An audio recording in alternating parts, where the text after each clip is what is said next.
కాలం కరిగిపోతున్నది, జనాభా పెరిగిపోతున్నది, వాహనాలు పెరిగాయి, వేగం పెరిగింది, అలాగే ప్రమాదాలు కూడా పెరిగాయి. పోలీసులు ట్రాఫిక్ నియమాల గురించి సూచనలు ఇస్తున్నప్పటికీ అవి పాటించక అసూలు బాసిన వారెందరో. ఒక్కసారి ఇటు చూడండి. మీరిక్కడ చూస్తున్న ఈ మహిళ ఎవరు? ఇక్కడ ఎందుకున్నది? అసలు ఏం చేస్తున్నది? అది తెలియాలంటే ఒక్కసారి తన గతంలోకి వెళ్దాం.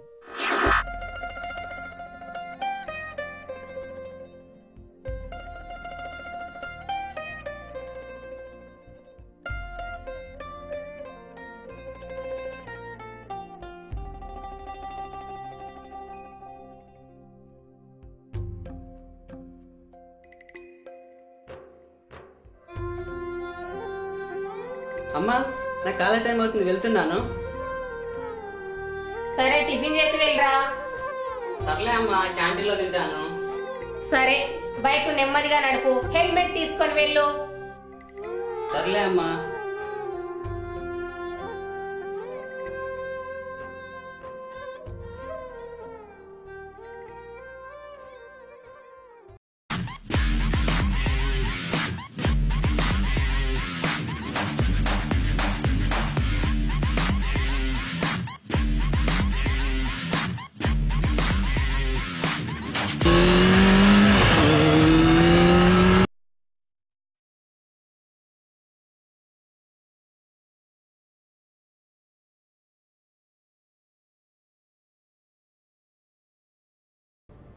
ఇక నేను వీటిని మురికిగా చేయనివ్వను.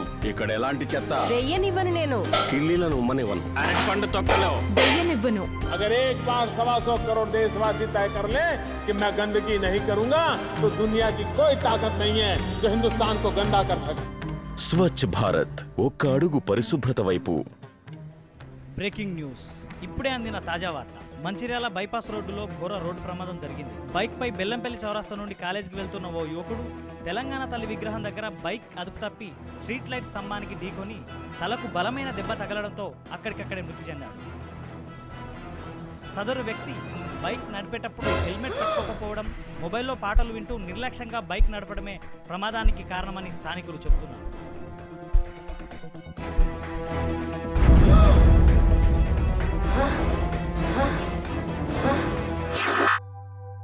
చూశారుగా, ఈ తల్లికి జరిగిన కడుపు కోత ఏ తల్లికి జరగకూడదని ఓ తల్లి పడుతున్న ఆవేదన.